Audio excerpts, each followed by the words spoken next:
Assalamualaikum warahmatullahi wabarakatuh. Hai teman-teman semuanya. Terima kasih sudah bergabung di channel ini.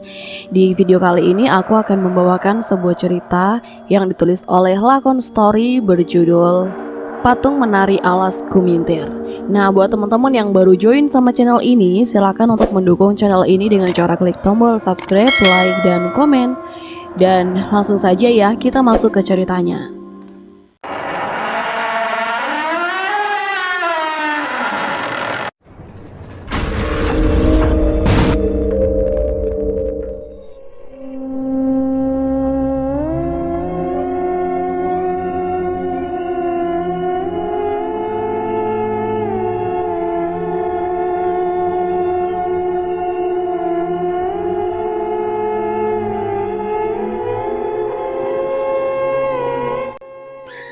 Bukan itu sih masalahnya, ucap pemilik warung dengan matanya yang sesekali melihat ke arah Firman dan motornya.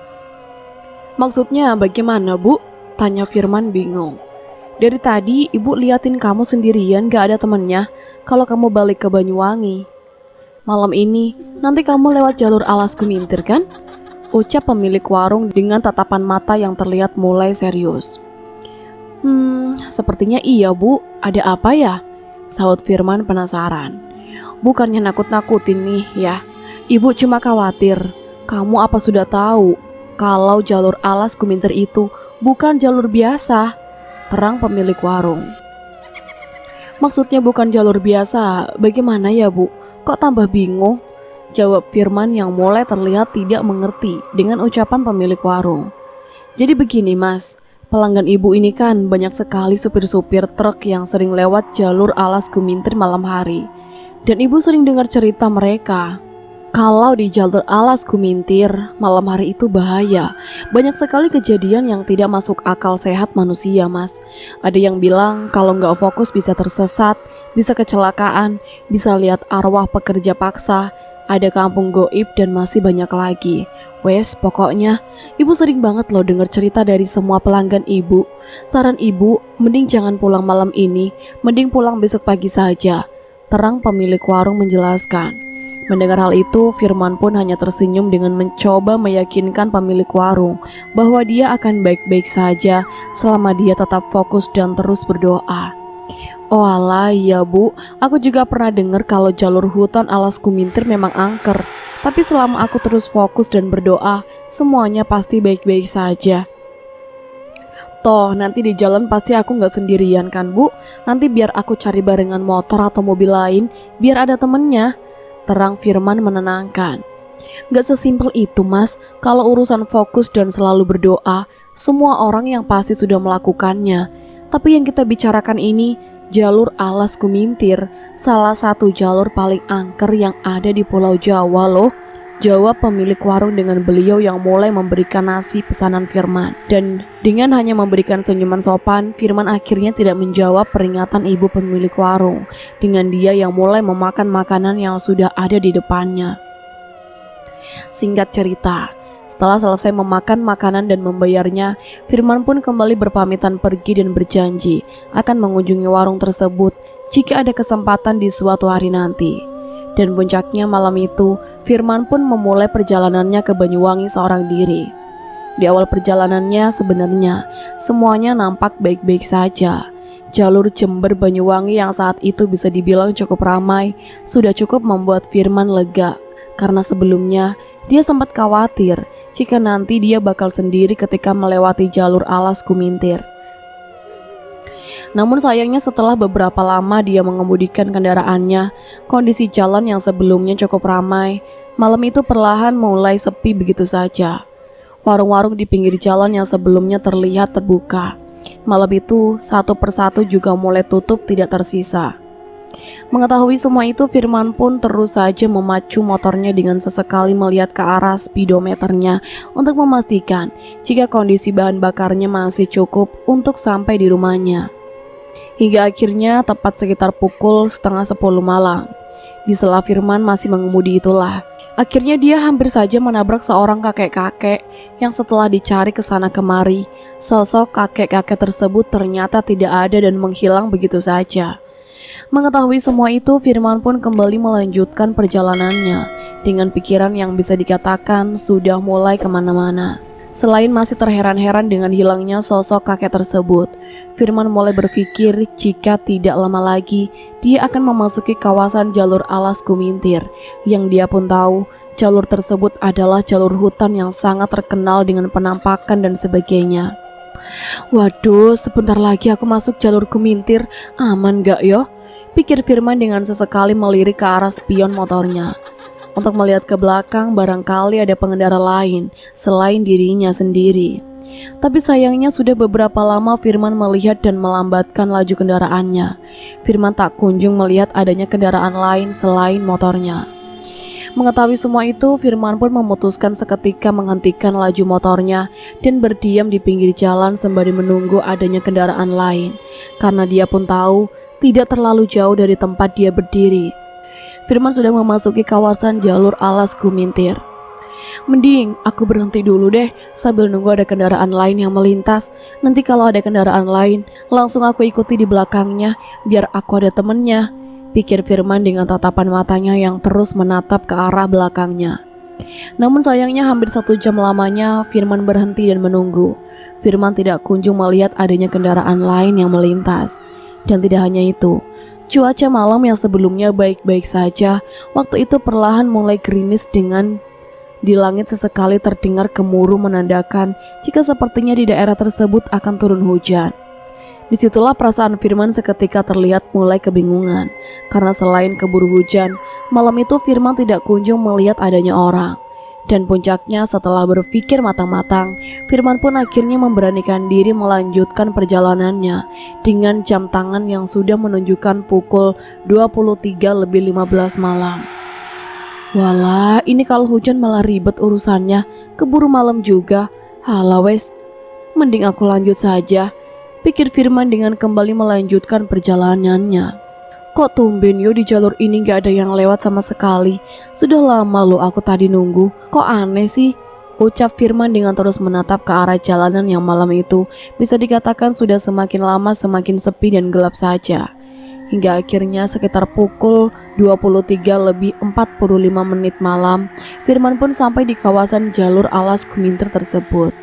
Tapi anehnya baru saja Firman memasuki kawasan alas Kumintir, Firman sudah dikejutkan dengan adanya segerombolan orang yang terlihat berjalan di pinggir jalan raya.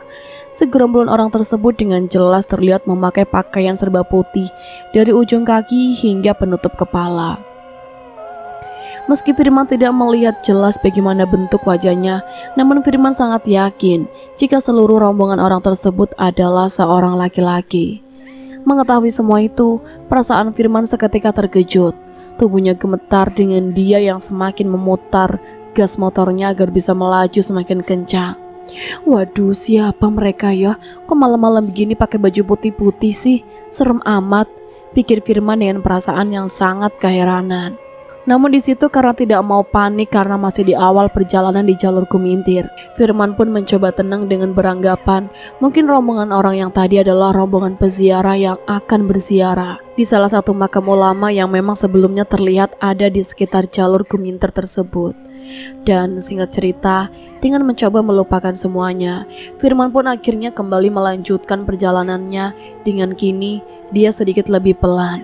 Karena jalur di kawasan alas Kumintir memang cukup berkelok-kelok. Hingga akhirnya setelah beberapa lama berkendara, perasaan Firman kembali dikejutkan dengan adanya suara kendaraan besar yang seolah sedang berjalan tepat di belakang motornya.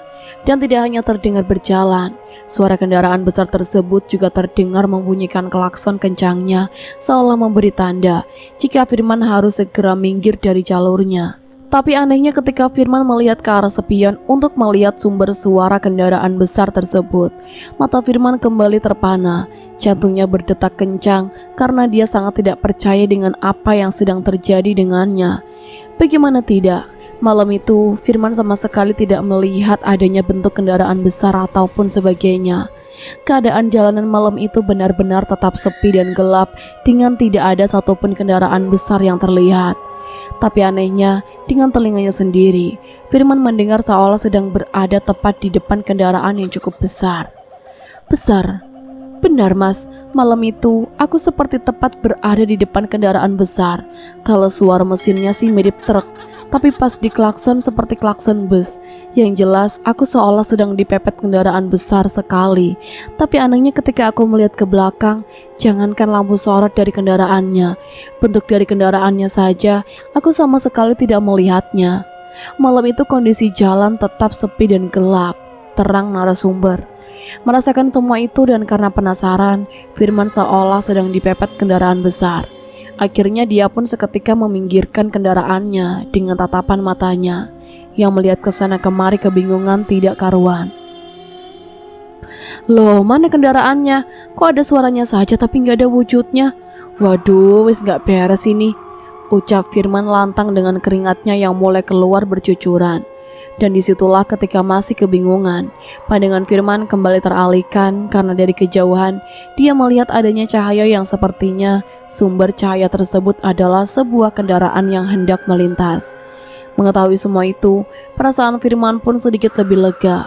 Dia memutuskan untuk tetap berhenti sembari menunggu kendaraan tersebut melintas di depannya agar dia tidak sendirian melewati hutan itu.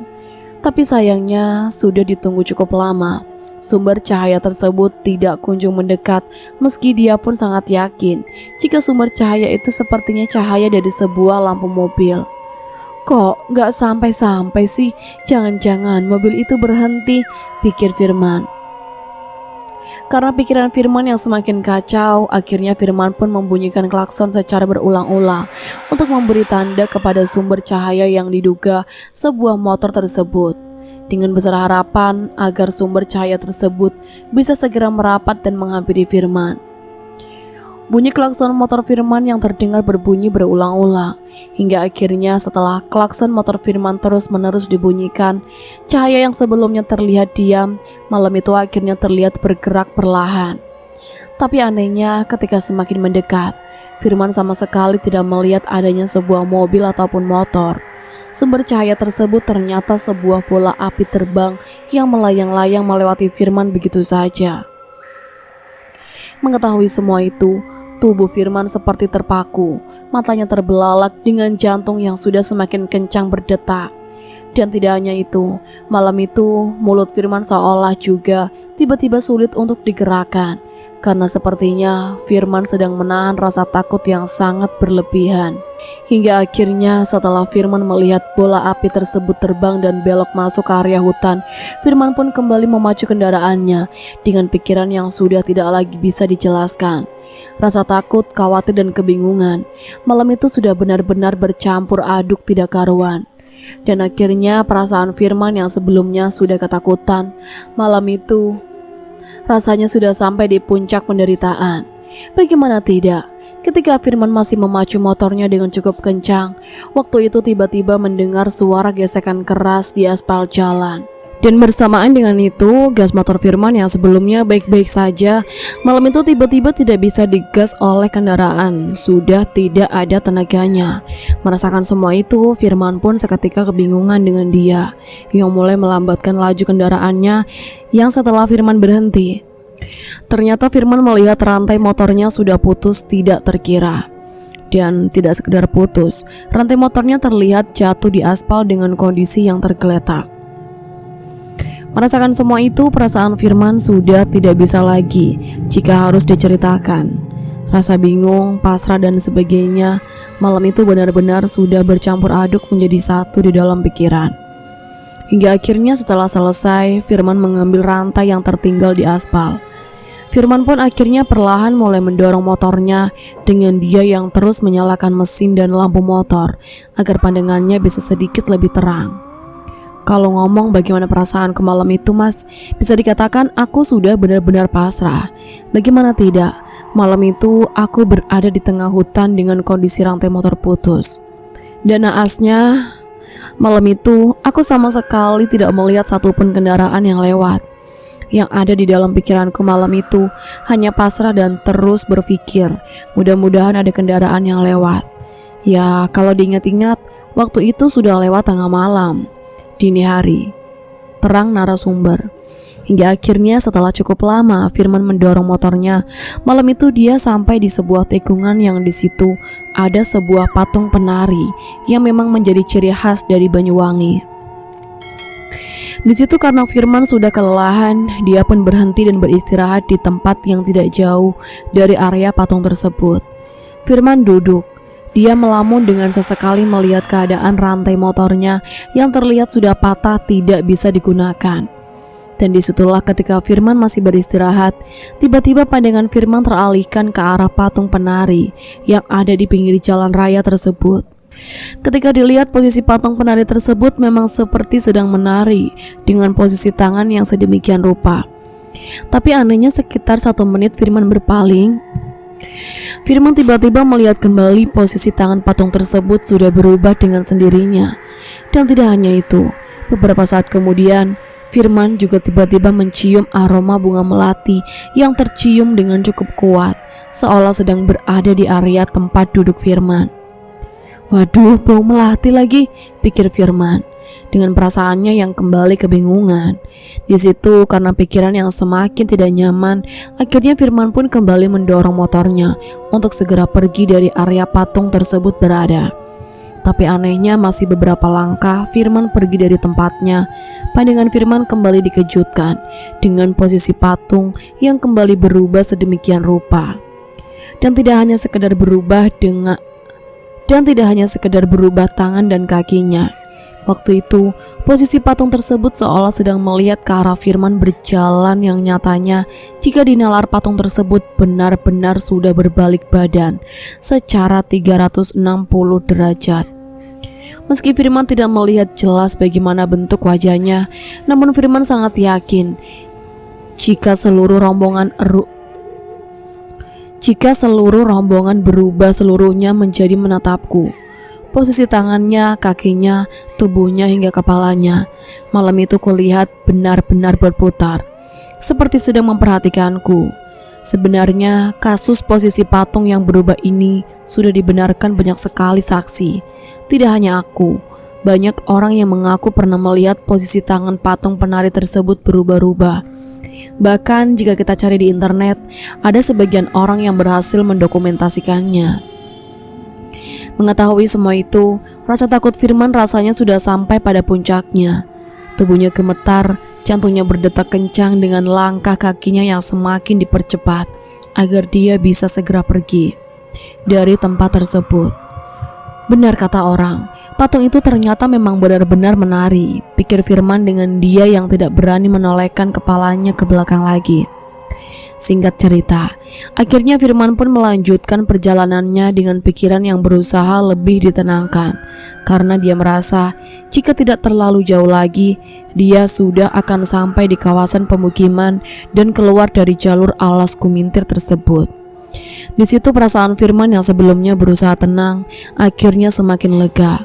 Karena saat itu dari kejauhan, Firman melihat adanya lampu bolam kuning menyala yang bisa dikatakan cukup banyak jumlahnya.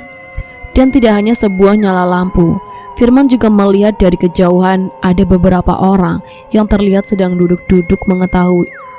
Firman juga melihat dari kejauhan ada beberapa orang yang terlihat sedang duduk-duduk. Mengetahui semua itu, perasaan Firman pun seketika lega. Dia mempercepat langkah kakinya dengan rasa syukur yang sudah tidak terkira.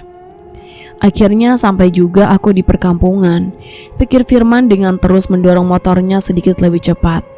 Tapi anehnya semakin langkah Firman mendekat, bukannya perkampungan yang dilihat Firman malam itu ternyata sebuah pasar tradisional yang terlihat masih beroperasi.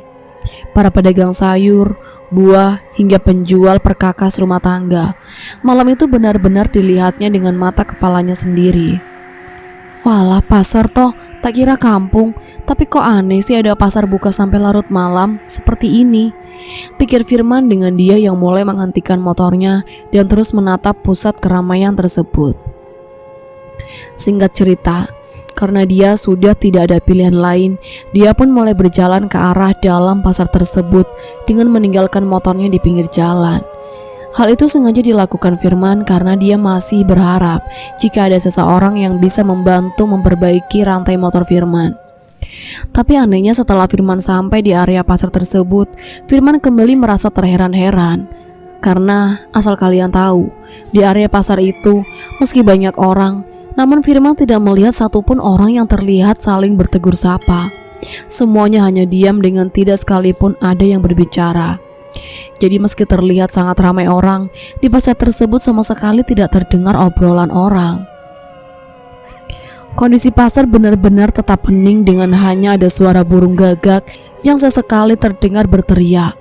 Mengetahui semua itu, akhirnya Firman pun ikut diam sambil memperhatikan setiap wajah orang yang malam itu ada di dalam area pasar tersebut. Keadaan pasar yang kulihat malam itu sebenarnya tidak berbeda dari pasar tradisional pada umumnya. Namun di situ saya melihat semua barang dagangannya memang terlihat barang dagangan lama. Seperti ada yang jual lentera, tompo, atau tempat nasi dari bambu, topi bambu, cangkul, kacang rebus, pisang, singkong, kebaya lama, jarik, dan sebagainya. Intinya semua barang yang kulihat di pasar itu adalah barang tradisional. Aku tidak lihat di situ ada TV, radio, atau barang elektronik lainnya. Dan anehnya, meski keadaan pasar cukup ramai, tapi suasananya benar-benar sangat hening. Karena asal Mas tahu, semua orang yang ada di pasar itu hanya diam dengan raut wajah datar, tidak berekspresi. Puncaknya dengan tetap mengamati keadaan di dalam pasar, Firman pun menghampiri salah satu warung yang ada di pasar tersebut. Karena selain kelelahan, Firman ingin sedikit beristirahat karena sebelumnya dia sudah lama mendorong kendaraannya sendirian. "Nek, kopi panas satu," ucap Firman dengan duduk di kursi kayu panjang yang telah disediakan. Tapi anehnya bukannya menjawab perkataan Firman. Sosok nenek penjual kopi tersebut tetap tidak berbicara dengan tangannya yang mulai membuat secangkir kopi panas dengan tidak sedikit pun mengeluarkan senyuman. Dan tidak kehabisan akal, waktu itu Firman sengaja bertanya agar nenek-nenek pemilik warung yang sepertinya hanya diam itu mau berbicara atau setidaknya mau mengeluarkan suaranya. "Nek, maaf mau tanya, di pasar ini ada bengkel gak ya?" tanya Firman memulai obrolan. Dan dengan tidak menjawab perkataan Firman, nenek-nenek penjual tersebut terlihat hanya menunduk sambil tangannya yang terus saja mengaduk-aduk secangkir kopi yang sudah selesai disiapkan. Karena lagi-lagi pertanyaan Firman tidak dihiraukan, akhirnya Firman pun memilih untuk ikut diam dengan pandangannya yang kembali diarahkan ke arah sekitar pasar. Barangkali dia bisa menemukan bengkel atau semacamnya. Tapi sayangnya belum selesai Firman memandangi sekitar, Firman tiba-tiba dikejutkan dengan datangnya nenek penjual tersebut yang waktu itu sudah berada di sampingnya. "Sudah, cepat, segera dihabiskan minumannya dan segera pergi dari sini. Kasihan, kamu masih muda," ucap nenek-nenek penjual tersebut dengan tangannya yang mulai menaruh segelas kopi panas di meja depan Firman. Mengetahui semua itu, Firman pun seketika terkejut disertai ketakutan. Karena sepertinya Firman saat itu seolah baru menyadari jika dirinya berada di tengah-tengah pasar setan. Bagaimana tidak, malam itu dengan mata kepalanya sendiri, Firman melihat seluruh orang yang ada di tempat tersebut ternyata terlihat cukup menakutkan. Ada yang pincang dengan separuh wajah rusak, ada yang kerdir dengan kepala yang sangat besar, dan ada juga yang terlihat sedang berjalan merangkak dengan bola mata yang terlihat melepuh. Awalnya aku memang melihat semua orang yang ada di dalam pasar tersebut dalam kondisi normal. Tidak ada sama sekali yang mencurigakan. Tapi anehnya ketika nenek tersebut memberikan segelas kopi dan aku sudah meminumnya, aku seolah baru menyadari jika semua orang yang ada di dalam pasar itu sangat mengerikan. Tidak ada satupun dari mereka yang bertubuh normal. Ada yang cacat, ada yang kurus kering, ada yang merangkak, dan ada yang ngesot. Semua orang tersebut berkulit hitam seperti terbakar. Dan tidak sedikit juga aku melihat kepala dari setiap orang masih bercucuran darah. Mungkin mereka adalah arwah korban kerja paksa. Kalau nggak gitu, mereka adalah korban pembantaian PKI zaman dulu, ucapnya narasumber. Mengetahui semua itu, rasa takut Firman sepertinya sudah sampai pada puncaknya. Jantungnya berdetak hebat dengan disertai tubuhnya yang sudah bergetar dengan sangat kencang. Dan tanpa menghabiskan kopi panas yang ada di depannya, Firman pun seketika berlari ke arah motornya dengan perasaan yang sudah tidak bisa lagi dia ungkapkan dengan kata-kata. Ya Allah, ya Allah, ya Allah, ya Allah, ucap Firman sambil berlari dengan tidak berani dia menoleh ke belakang lagi. Sesampainya Firman di motor, rasa takut Firman rasanya seolah semakin menjadi-jadi. Karena saat itu, ketika Firman kembali menoleh ke arah pasar, ternyata semua orang yang ada di area pasar itu terlihat diam sambil memandangi Firman dengan pandangan yang cukup menakutkan. Di situ perasaan Firman sudah campur aduk tidak karuan. Dia menunduk sambil merintih ketakutan dengan terus saja mendorong motornya secara cepat. Hingga beberapa kali dia terjatuh tersungkur ke atas tanah. Bahkan rantai motor yang saat itu juga terjatuh kembali di pinggir aspal. Sudah tidak lagi Firman hiraukan. Dengan dia yang terus saja mendorong dengan besar harapan dia bisa segera sampai di area perkampungan. Dan singkat cerita, setelah Firman sampai di perkampungan warga dengan keringat yang sudah bercucuran, Firman pun akhirnya lega karena untuk pertama kali dia melihat adanya kendaraan yang terlihat melintas. Dan tidak hanya itu, sayup-sayup dia juga mulai mendengarkan jika ada suara lantunan doa dari pengaras masjid yang menandakan tidak lama lagi waktu azan subuh telah tiba. Dengan sisa-sisa tenaga yang dimiliki, akhirnya Firman pun terus saja mendorong kendaraannya yang akhirnya dia pun berhenti di salah satu depan rumah warga dan beristirahat hingga pagi tiba. Puncaknya sekitar pukul 6 pagi. Jalanan yang sebelumnya gelap, waktu itu perlahan mulai terang karena sinar matahari. Kondisi sekitar yang sebelumnya sepi, akhirnya juga mulai ramai dengan penduduk sekitar kampung yang mulai beraktivitas warawiri. Mengetahui semua itu, Firman sangat lega dengan rasa syukur yang sudah sangat tidak terkira. Hingga akhirnya tepat pukul 7 pagi, Firman pun melihat adanya bengkel motor yang terlihat baru saja dibuka. Tanpa pikir panjang, Firman pun segera mendatangi bengkel tersebut dan segera memperbaiki motornya. Dengan Firman yang hanya diam termenung, seolah masih tidak percaya dengan apa yang sudah dia alami sebelumnya. Dan akhir cerita, setelah motor sudah selesai diperbaiki, Firman pun melanjutkan perjalanannya dan sampai di rumahnya dengan membawa sebuah pengalaman yang sepertinya tidak akan pernah dia lupakan semasa hidupnya. Seminggu kemudian, karena adanya suatu acara, hari itu Firman dan seluruh keluarganya hendak berkunjung ke salah satu kota yang rute jalannya kembali melewati jalur alas Kumintir. Namun untungnya perjalanan waktu itu tidak menjadi masalah karena selain perjalanan yang memang dilakukan pada pagi hari, waktu itu Firman sudah tidak lagi seorang diri, ditambah tidak menaiki motor. Perjalanan waktu itu memang menggunakan mobil pribadi karena seluruh anggota keluarga Firman ikut dalam perjalanannya.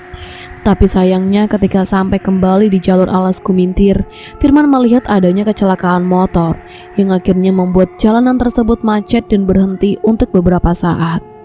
Dan ketika mobil Firman ikut berhenti sambil menunggu korban kecelakaan tersebut dievakuasi, pandangan Firman teralihkan dengan adanya rantai motor yang terlihat tergeletak tidak jauh dari lokasi kecelakaan tersebut terjadi. Mengetahui semua itu, jantung Firman seketika berdetak. Nafasnya tiba-tiba sesak dengan tubuh yang mulai bergetar karena ketakutan. "Hei Gilang, apa kamu lihat rantai motor yang tergeletak di pinggir jalan itu?" ucap Firman kepada adiknya waktu itu duduk berdampingan dengannya di dalam mobil. "Oh iya, kenapa kak?" saut Gilang penasaran. "Sepertinya itu rantai motor kakak yang dulu putus. Kalau itu benar rantai motor kakak dulu, berarti di jalur ini ada pasar setan. Pantesan di daerah ini sering terjadi kecelakaan," ucap Firman sambil kembali mengingat pengalaman yang dulu pernah dia rasakan. Mungkin cerita ini hanyalah sebagian kecil dari kesaksian warga yang pernah merasakan hal tidak masuk akal yang ada di jalur alas Kumintir. Cukup banyak orang yang mengaku mengalami kejanggalan hingga melihat penampakan makhluk tak kasat mata ketika mereka melewati jalur tersebut. Untuk itu, marilah kita selalu berdoa dan lebih berhati-hati dimanapun kita berada agar kita dijauhkan dari segala mara bahaya. Jadi itulah tadi akhir cerita dari patung menari alas Kumintir. Semoga dengan kejadian ini teman-teman bisa lebih berhati-hati lagi ya. Sampai di sini dulu ceritanya, sampai bertemu di ceritaku selanjutnya. Wassalamualaikum warahmatullahi wabarakatuh.